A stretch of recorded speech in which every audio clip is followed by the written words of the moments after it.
Voilà, merci Madame la Présidente.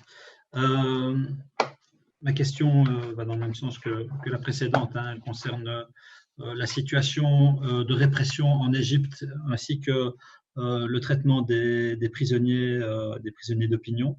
Et dans le contexte de la crise du Covid en Égypte, entre les 4 et 6 mai derniers, 1600 individus prisonniers d'opinion pour la plupart ont vu leur détention provisoire prolongée.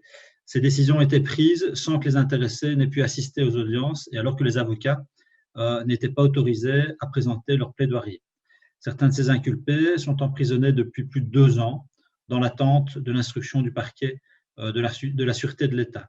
La situation est d'autant plus inquiétante dans le contexte pandémique actuel, et ça a été dit précédemment, depuis le 9 mars, les autorités égyptiennes ont suspendu toutes les communications des détenus avec leurs familles et leurs avocats, ce qui alimente les suspicions quant au niveau réel de propagation du virus au sein des prisons. C'est une des raisons pour lesquelles plusieurs organisations de défense des droits de l'homme, dont Amnesty, réclament la libération de toute personne incarcérée de façon arbitraire en Égypte.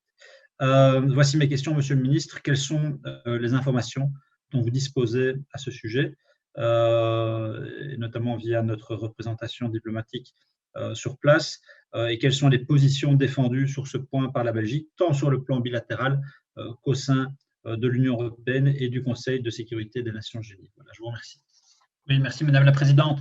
Monsieur le Ministre, je ne doutais pas évidemment que nous partagions les mêmes inquiétudes face à la situation actuelle en Égypte et de manière générale face à l'évolution très inquiétante du régime égyptien depuis la prise de pouvoir du président actuel. Il y a eu clairement une dérive autoritaire qui est inacceptable. Et donc, vous pourrez évidemment compter toujours sur le soutien du Parti socialiste pour faire peser au maximum la pression sur ce pays pour qu'il puisse mieux respecter, ça n'a jamais été une grande tradition en Égypte, mais mieux respecter les droits humains dans ce pays important du Proche-Orient. Merci.